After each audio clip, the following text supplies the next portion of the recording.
هو الذی ارسل رسولہ بالہدی ودین الحق لیظہرہ علی الدین کلہ۔ فرمایا اللہ وہ ہے جس نے اپنے رسول مکرم صلی اللہ علیہ وسلم کو ہدایت اور دین حق کے ساتھ بھیجا۔ کتنی چیزوں کے ساتھ بھیجا؟ دو چیزوں کے ساتھ، ایک ہدایت کے ساتھ اور دوسرا دین حق کے ساتھ۔ کیوں بھیجا؟ آگے فرمایا لیظہرہ علی الدین کلہ، تاکہ میرا یہ رسول اس دین حق کو دنیا کے سب باطل نظاموں پر غالب کر۔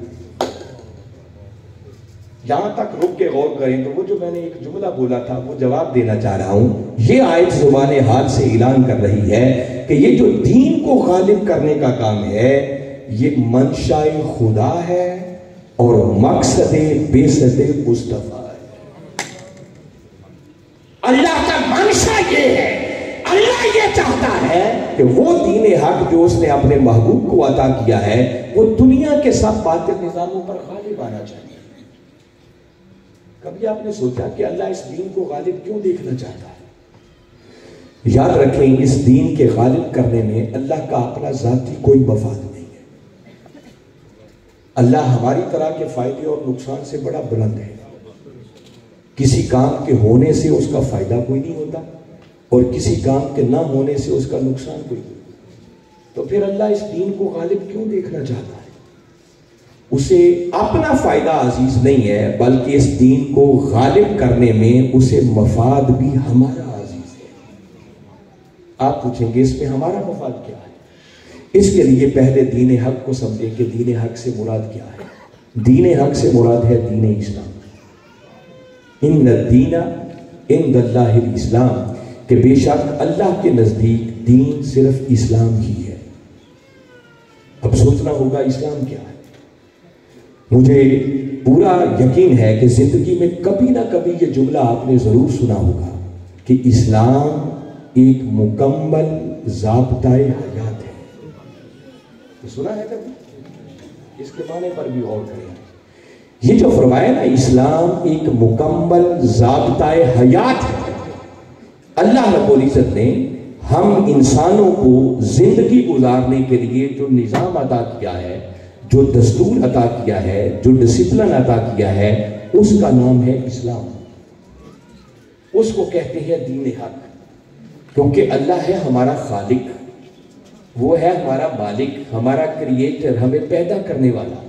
تو اس سے بہتر کوئی نہیں جانتا کہ میرے بنائے ہوئے انسان کی دنیا اور آخرت کی کامیابی کا راز کس سسٹم میں ہے۔ دیکھیں نا، آپ کبھی بازار جائیں اور آپ نے ایک موبائل ٹیلی فون ہی خریدنا ہو، تو جب آپ نیا موبائل خریدتے ہیں نا تو جس کمپنی نے اسے بنایا ہوتا ہے ان کی طرف سے آپ کو ایک چھوٹا سا بک لیٹ کتابچہ بھی ملتا ہے۔ ایون کہ آپ ٹی وی خریدیں، فریج خریدیں، کوئی موٹر سائیکل خریدیں، کوئی کار خریدیں، جو چیز بھی خریدیں نا، جس کمپنی نے بنائی ہوتی ہے ان کی طرف سے ایک کتابچہ بھی ملتا ہے جس میں انہوں نے پورا سسٹم دیا ہوتا ہے کہ چونکہ یہ چیز ہماری بنائی ہوئی ہے اور ہماری اس ڈیوائس کو اگر ہمارے نظام کے مطابق استعمال کرو گے تو اس کی کارکردگی بڑی اچھی ہوگی، اس کی پرفارمنس بڑی اچھی ہوگی۔ تو ہمارا بنانے والا کون ہے؟ اللہ۔ تو چونکہ اللہ نے ہمیں بنایا ہے تو اللہ سے بہتر کوئی نہیں جانتا کہ میرے بنائے ہوئے انسان کی دنیا اور آخرت کی کامیابی کس سسٹم میں ہے۔ اس نے بھی ایک نظام دیا، مگر انسان کو چونکہ اللہ نے عقل دی، وہ جب اس دنیا میں آیا تو اس نے اپنی عقل کے خود گھوڑے دوڑا کہ اس زندگی کو کیسے کامیاب بنایا جا سکتا ہے۔ کسی نے سوچا شاید یہی چند روزہ زندگی ہے، بس لوٹ مار کرو، مار داڑ کرو، عیاشی کرو، یہی کامیابی۔ کسی نے سوچا ہوگا کہ نہیں، یہ حلال اور حرام کی تمیز ختم نہیں ہونی چاہیے، چلو اچھا کاروبار کر لیں، کوئی اچھی کوٹھی اور بنگلہ بن جائے، گاڑی شاڑی مل جائے، یہ بڑی کامیاب زندگی ہوگی۔ کوئی اس سے ایک قدم اور آگے بڑھا ہوگا، اس نے سوچا کہ نہیں، کچھ صدارت اور وزارت مل جائے تو پھر تو مزے ہی کچھ ہوگا۔ اور دنیا دیکھیں کیسے مرتی ہے ان چیزوں کے لیے آج، حتیٰ کہ پھر قومی اور بین الاقوامی سطح پر حکومتیں اپنے سسٹم اور نظام جاری کرتی ہیں۔ نارووال شہر کے لوگ بیٹھے ہوئے ہیں، جب نئی صدی شروع ہوئی ہے تو امریکہ سپر پاور تھا، اس نے پوری دنیا کے لیے ایک نظام جاری کیا اور اس کا اس نے نام رکھا نیو ورلڈ آرڈر۔ پوری دنیا میرے اس نظام کے مطابق چلے گی۔ قبلہ حضور نے اس پر بڑے خطاب کیے تھے، اس کے نیو ورلڈ آرڈر کے پرچے اٹھائے، تو حکومتیں بین الاقوامی سطح پر طاقتیں پھر نظام جاری کر دیں، تو انسان نے آ کر کئی نظام اپنی عقل کے مطابق بنا۔ اللہ نے اپنے محبوب مکرم صلی اللہ علیہ وسلم کو بھیجا، محبوب آپ کو بھیج رہا ہوں، آپ جائیں اور آپ جا کر میرے دیے ہوئے اس نظام کو دنیا کے بنائے ہوئے سب باطل نظاموں پر غالب کر دیں۔ مولا کیوں؟ فرمایا جب یہ میرا دیا ہوا نظام غالب آئے گا تو میرے بندوں کو اس کے مطابق زندگی گزارنے کا موقع ملے گا، اور جب وہ اس کے مطابق زندگی گزاریں گے تو ان کی دنیا بھی سنورے گی اور ان کی بھی سنورے گی۔ تو دین کا غلبہ یہ منشاء خدا ہے اور مقصد بعثت مصطفیٰ ہے۔ ہمارے آقا صلی اللہ علیہ وسلم نے تشریف لا، آپ نے ایک دعوت کا سلسلہ شروع کیا، لوگوں کو آواز دی کہ لوگوں اللہ ایک ہے، میں اس کا رسول یعنی اس کا نمائندہ بن رہا ہوں، آؤ میری دعوت پر لبیک کہو، کلمہ پڑھو اور دائرہ اسلام میں داخل ہو جاؤ۔ اللہ نے مجھے اس مقصد کے لیے بھیجا۔ اگر یہاں رک کر میں آپ سے ایک بات کرنا چاہوں، اللہ نے اپنے محبوب کو بھیجا تھا کہ محبوب آپ نے اس دین کو باطل نظاموں پر غالب کرنا ہے، تو جب آپ نے دعوت کے سلسلے کا آغاز کیا تو آپ کی دعوت سے ایک تحریک شروع ہوئی۔ کیا شروع ہوئی؟ اگر اس تحریک کو نام دینا چاہیں کہ اس کا نام کیا ہو سکتا ہے، اس کا نام ایک ہی سمجھ میں آتا ہے کہ وہ غلبہ دین حق کی تحریک تھی۔ اللہ نے آپ کو مقصد کیا عطا کر کے بھیجا تھا؟ دین کو غالب کرنا ہے، تو وہ دین کے غلبے کے لیے تحریک شروع ہوئی، غلبہ دین حق کی تحریک تھی۔ اور وہ خوش نصیب جو آپ کی دعوت قبول کر رہے تھے، کلمہ پڑھ کے اسلام میں شامل ہو رہے تھے، داخل ہو رہے تھے، اگر ان کو کوئی ٹائٹل دینا چاہیں وہ کون تھے، تو وہ ایک ہی ٹائٹل سمجھ میں آتا ہے کہ جو آپ کی دعوت کو قبول کر رہا تھا وہ کلمہ پڑھ کے اس غلبہ دین حق کے لیے اٹھنے والی تحریک کو جوائن کر رہا تھا، اس کا کارکن بن رہا تھا، اس کا ممبر بن رہا تھا، اور کلمہ پڑھ کے وہ کہنا کیا چاہ رہا تھا، وہ کلمے کا ایک ہی معنی سمجھ میں آتا ہے کہ وہ کلمہ پڑھنے والا در حقیقت کلمہ پڑھ کے اللہ اور اس کے رسول صلی اللہ علیہ وسلم کے ساتھ اپنی وفاداری کا اعلان کر رہا تھا کہ مولا جس دین کو غالب کرنے کے لیے تو نے اپنے محبوب کو بھیجا ہے، میں کلمہ پڑھ کے اعلان کرتا ہوں کہ اس دین کو غالب کرنے کے لیے اگر تن من دھن بھی قربان کرنا پڑا تو اس قربانی دینے سے بھی دریغ نہیں کروں گا۔ یہ ہے ایمان کا معنی۔ میں نے شروع میں ایک جملہ بولا تھا کہ آپ اندازہ کریں کہ صورتحال کتنی ابتر ہے کہ مومنوں کو آج سمجھانا پڑ رہا ہے کہ ایمان کسے کہتے ہیں۔ اس حد تک زوال کا شکار ہو گئے ہیں۔ تو میں اس کو بڑی اپنے من کی تختیوں پر اتارے جو میں کہہ رہا ہوں، یہ باتیں نہیں ملیں گی ہر جگہ سے آتی، یہ فیض ہے وقت کے مجدد حضور شیخ الاسلام کے قدموں میں بیٹھنے کا۔ کلمے کا معنی ہر صحابی ہر کلمہ پڑھنے والا اعلان یہ کر رہا تھا کہ مولا جس دین کو غالب کرنے کے لیے تو نے اپنے محبوب کو بھیجا ہے، ہم کلمہ پڑھ کے اعلان کر رہے ہیں کہ اس دین کے غلبہ کے لیے کسی قسم کی قربانی دینے سے بھی دریغ نہیں کی جائے گی۔ مال بھی قربان کیا جائے گا، جان بھی قربان کیا، وہ جو کہا نا مال اور جان سے جہاد کرے۔ اور اگر کوئی کہے کہ اس پر قرآن کی کوئی آیت ہے سند، تو میں ایک آیت آپ کو اور سناتا ہوں، سورہ توبہ، اس کی آیت نمبر 111 ہے۔ باری تعالیٰ نے فرمایا ان اللہ اشتری من المؤمنین انفسہم واموالہم بِأَنَّ لَهُمُ الْجَنَّةَ، فرمایا بے شک اللہ مومنوں سے خرید لیتا ہے ان کی جانیں بھی اور ان کے مال بھی۔ وہ کن سے خریدتا ہے؟ بولیے ذرا، ان اللہ اشتری من المؤمنین، مومنوں سے یہ سودا ہو جاتا ہے کہ آپ جانیں بھی میری، مال بھی میرے۔ اچھا، اللہ نے جانے اور مال لے کے کیا کرنے ہیں؟ وہ ڈیکوریٹ کر کے سجانے ہیں اس نے؟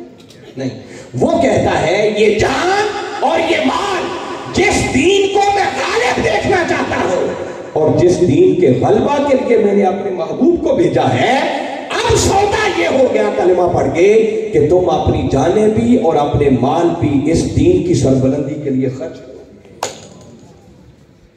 تاکہ میرا منشا پورا ہو اور میرے محبوب کی بعثت کا مقصد پورا ہو. اچھا مولا اگر یہ جانے اور مال اس میں خرچ کریں گے تو ہمیں کیا ملے گا؟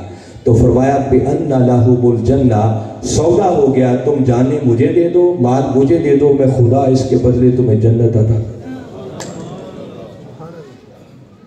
یہ ایمان کا معنی بتا رہا ہوں، مومن کا یہ سودا ہو جاتا ہے. قیامت جب بھی کوئی شخص کلمہ پڑھتا ہے تو آج بھی اس کے کلمے کا معنی یہ ہے کہ وہ اللہ اور اس کے رسول صلی اللہ علیہ وسلم کے ساتھ اپنی وفاداری کا اعلان کرتا ہے کہ مولا اگر میری زندگی میں اس دین پر کبھی کوئی کڑا وقت آیا تو اس دین کے تحفظ کے لیے سب کچھ قربان کرنے سے بھی دریغ نہیں کیا جائے گا. آج یہ معنی ہم بھول گئے ایمان کا. حکیم الامت علامہ اقبال نے شاید اسی لیے کہا تھا کہ یہ شہادت گہے الفت میں قدم رکھنا ہے. یہ شہادت گہے الفت میں قدم رکھنا ہے. لوگ آسان سمجھتے ہیں مسلمان ہونا. یہ مسلمانی اتنی آسان نہیں ہے کہ نمازیں پڑھ لی، روزے رکھ لیے، حج عمرہ کر لیا تو مسلمانی کے تقاضے پورے ہو. ہم سے تو وہ بھی نہیں ہو پاتا. مسلمانی کچھ اسے آگے بھی ڈیمانڈ کرتی ہے. غالباً یہ حضرت اقبال ہی تھے یا کسی اور کا یہ شعر ہے، وہ اکثر گنگناتے تھے. وہ کہتے تھے مولا میری زندگی کا مقصد تیرے دین کی سرفرازی. وہی دین کے غلبے کی بات ہے. میری زندگی کا مقصد تیرے دین کی سرفرازی. میں اسی لیے مسلمان، میں اسی لیے نمازی. اسی پر زور ہے. اگر وہ دینی سرفراز نہ ہوا، وہ دینی غالب نہ ہوا جو اللہ نے بھیجا ہے تاکہ میرے بندوں کی دنیا بھی سنورے آخرت بھی سنورے، تو اللہ نے ہمارے کلمہ پڑھنے کو کیا کرنا ہے؟ کلمہ پڑھ کے یہ سودا ہوتا ہے. خیر کملی والے آقا صلی اللہ علیہ وسلم آئے، آپ نے تحریک کا آغاز کیا، صحابہ کرام اس کے کارکن بنے، قربانیوں کی ایک تاریخ رقم ہوئی اور بالآخر وہ مرحلہ آیا جب کملی والے آقا صلی اللہ علیہ وسلم 8 ہجری میں فاتحانہ شان کے ساتھ مکہ کی سرزمین میں داخل. اور جس دین کو اللہ نے غالب کرنے کے لیے بھیجا تھا، آپ نے ایک مرتبہ اس دین کو باطل نظاموں پر غالب کر کے دکھا دیا اور دنیا کے کونے کونے تک پھر اسلام کا پیغام پہنچا. مگر 14 صدیوں کی تاریخ بتاتی ہے کہ جس دین کو آقا نے غالب کر کے دکھایا تھا پھر اس دین پر کئی مرتبہ زوال آیا. مگر جب بھی زوال آیا تو باری تعالیٰ نے اپنے محبوب کی امت میں کسی نہ کسی مرد کلندر کو بھیجا جس نے پھر اس اسلام کے غلبہ کے لیے تحریک چلائی. لوگوں نے قربانیوں کی تاریخ رقم کی اور دین اور امت پر آنے والے زوال کو پھر عروج میں بدلا. مگر آج ہم جس دور سے گزر رہے ہیں اس میں رتی برابر شک نہیں ہے کہ اس وقت دین اور امت پھر زوال کا شکار ہے. اس زوال کی ہزاروں جہتیں ہیں. مگر موٹی سی بات جو میں نے پہلے بھی اشارہ کر دی ہے، ذرا سوچیں ٹھنڈے دل سے کہ اس سے بڑا زوال اور کیا ہوگا کہ اللہ نے ہمیں آسمانوں سے یہ ایک ہی کتاب عطا کی ہے جسے قرآن کہتے ہیں. ہماری زندگی بیت جاتی ہے، ہمیں ڈھنگ سے پڑھنا بھی کوئی نہیں آتی. اس سے بڑا زوال کیا ہوگا؟ بحثیت امت ذرا جائزہ لے لیں.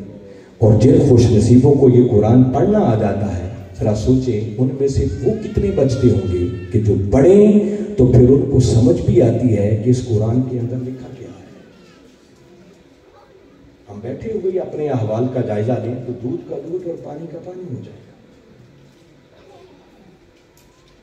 میں کبھی کبھی سوچتا ہوں کہ جس امت کو یہ قرآن پڑھنا کوئی نہیں آتا، جن کو سمجھ کوئی نہیں ہے، انہوں نے عمل خاک کرنا ہے، کیا عمل کریں؟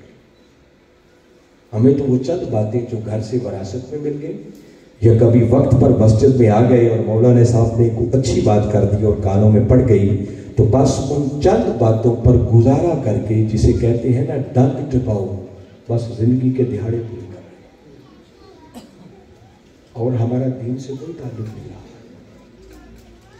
حالانکہ جس ملک میں رہتے ہیں یہ کافروں کا ملک نہیں ہے، اسلامی جمہوریہ پاکستان آزاد اسلامی ریاست ہے. دین سیکھنے پر کوئی پابندی نہیں ہے.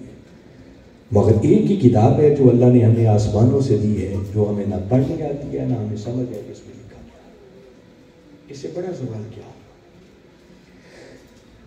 جتنی کلیئرٹی اس بات کے اندر ہے نا، کوئی ڈاؤٹ نہیں کہ دین پر زوال ہے، اسی طرح علی وجہ البصیرت میں اگلی بات کرنے لگا، اور میری بات کو ہر ذہن میں پیدا ہونے والے اشکال اور سوال کو ایک طرف رکھتے ہوئے آپ نے سننا ہے۔ اور میں پہلے جملہ کہہ رہا ہوں کہ میں جو کہنے والا ہوں میں جوش خطابت میں نہیں کہنے لگا، میں ہوش و حواس سے کہہ رہا ہوں، اور جو کہوں گا اس کا ذمہ دار بھی میں ہوں گا، مگر بات بڑی اہم ہے، میں اس لیے یہ جملے کہہ رہا ہوں۔ اور جیسے میں نے یہ بات کرنی ہے، شیطان نے کئی وسوسے بھی پیدا کرنے ہیں، مگر سنیں غور سے آج میں جو کچھ کہہ رہا ہوں۔ جس طرح اس بات پہ شک نہیں ہے کہ اس وقت دین پر زوال ہے، اسی طرح اتنی کلیئرٹی کے ساتھ میں کہہ رہا ہوں کہ اس وقت روئے زمین پر آقا کے دین کے غلبہ کے لیے اگر کوئی صحیح معنوں میں تحریک کام کر رہی ہے تو اس تحریک کا نام ہے تحریک منہاج القرآن، اور اگر کوئی قیادت کام کر رہی ہے تو اس قیادت کا نام ہے ڈاکٹر محمد طاہر القادری۔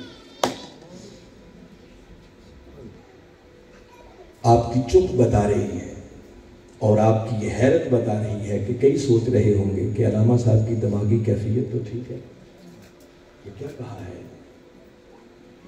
اور میں نے اس لیے شروع میں کہا تھا کہ میں جوش خطابت میں نہیں کہہ رہا۔ سوال آپ کے ذہنوں میں فوراً یہ پیدا ہوا ہے کہ دین کا کام کرنے والی تحریکوں اور جماعتوں کی تو کوئی کمی نہیں،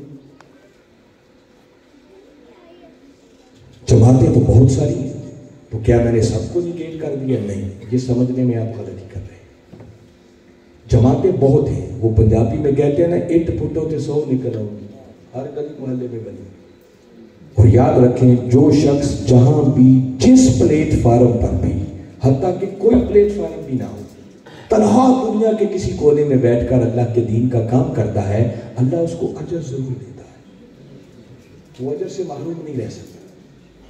مگر میں نے جو بات کیا وہ غور سے سمجھے، دین کے کام کرنے کے کروڑوں گوشے، کئی لوگوں کا ذوق ہوتا ہے وہ مسجدیں بڑی بنواتے ہیں، کئیوں کا ذوق ہوتا ہے مدرسے بڑے بنواتے ہیں، کئیوں کا ذوق ہوتا ہے وہ ہر سال یتیم بچیوں کی شادیاں بڑی کرواتے ہیں، کئیوں کا ذوق ہوتا ہے وہ غریب لوگوں کو مفت کھانا کھلاتے ہیں، دسترخوان کھولے ہوتے ہیں، ہزاروں لوگ مفت روز کھانا کھا کے جاتے ہیں، کئیوں نے آرفن کیئر ہومز یتیموں کے لیے بنائے ہوتے ہیں، کئی لوگ ہر دروازہ ناک کر کے جا کر لوگوں کو دعوت دیتے ہیں آئے نماز کے لیے، کئی مسجدوں میں بیٹھ کر بچوں کو الف با تا سا پڑھا رہے ہوتے ہیں۔ تو یہ سارے دین کے کام ہیں، ان میں سے کوئی کام بھی رائے گا نہیں جائے گا، اللہ ہر کام کرنے والے کو اجر عطا کرے گا۔ اور یاد رکھیں جو میں بات کہنا چاہ رہا ہوں، یہ چند کام جو میں نے گنوائے، اور اسی طرح کے بہت سے اور کام، ان میں سے کوئی ایک کام بھی ایسا نہیں ہے جس کا تعلق دین کے غلبے کے ساتھ۔ مسجدیں بنانے سے دین غالب نہیں آتا، دین کو غالب کرنا ہے باطل نظاموں پر۔ آپ جتنی چاہیں بچیوں کی شادیاں کروا لیں، کیا اس سے دین غالب آ جائے گا؟ جتنے چاہیں غریبوں کو کھانا کھلاتے پھریں، اس سے دین کے غلبے کا کیا تعلق؟ وہ نیکی کا کام ضرور ہے، اللہ اس پر اجر دے گا، مگر ان کاموں کے ذریعے دین غالب نہیں آتا۔ تو آپ پوچھیں کہ دین غالب کیسے آتا ہے؟ دین کے غلبہ کے لیے پہلے نمبر پر دنیا اور اس کے حالات کا ویژن اور ادراک چاہیے، اس دین کے غلبہ کے لیے پھر ایک فکر چاہیے، ایک سوچ چاہیے، ایک تھاٹ چاہیے، پھر اس کے لیے ایک منظم پلاننگ چاہیے، اس منظم پلاننگ کے مطابق پھر ایک مسلسل جد و جہد اور ایفرٹ چاہیے، تب جا کر آپ کہیں سوچ سکتے ہیں کہ ہو سکتا ہے میری اس جد و جہد کے نتیجے میں دین کے غلبے کے بھی کوئی امکانات نکلے۔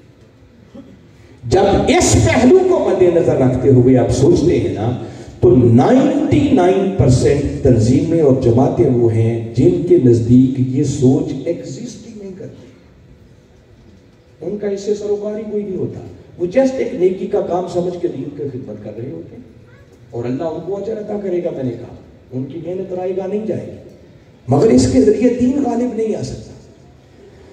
اور یہ جو بات میں کہہ رہا ہوں، ان کاموں کے ذریعے دین غالب نہیں آتا، یہ دین کے غلبے کے کام کے برابر نہیں ہو سکتے۔ میں ساتھ ہی آپ کی سیٹسفیکشن کے لیے قرآن کی آیت میں پڑھ دیتا ہوں، سورہ توبہ اس کی آیت نمبر 19. باری تعالیٰ نے عجیب بات قرآن پاک میں کی ہے. اس مقام پر باری تعالیٰ نے ارشاد فرمایا اجعلتم سقایۃ الحاج و عمارۃ المسجد الحرام کمن آمن باللہ والیوم الآخر وجاہد فی سبیل اللہ. فرمایا لوگوں کیا تم نے حاجیوں کو پانی پلانے کے کام، ذرا غور کریں، عام غریبوں کو کھانا کھلانے کی بات نہیں ہو رہی، کن کو پانی پلانا؟ حاجیوں کو پانی پلانا. وَإِمَارَةَ الْمَسْجِدِ الْحَرَامِ اور مسجد حرام کی آبادی اور اس کی تعمیر کا کام. فرمایا لوگوں کیا تم نے ان کاموں کو، حاجیوں کو پانی پلانا، مسجد حرام کی تعمیر، اس کی آبادی کے کام کو اس شخص کے کام کی مانند بنا لیا جو اللہ پر ایمان لایا، آخرت پر ایمان لایا، وجاہد فی سبیل اللہ اور پھر جس نے دین کے غلبہ کے لیے اللہ کی راہ میں جہاد کیا. فرمایا یہ حاجیوں کو پانی پلانے کا کام اللہ کا کام، مسجد حرام اس کی تعمیر اور آبادی کا کام اس کی مانند نہیں ہو سکتا جس نے اللہ کے دین کے غلبہ کے لیے جہاد کیا. کہ تم نے ان کو برابر کر دیا. آگے کیٹاگوریکلی فرمایا لا یستوون عند اللہ، یہ کام کبھی برابر نہیں ہو سکتا.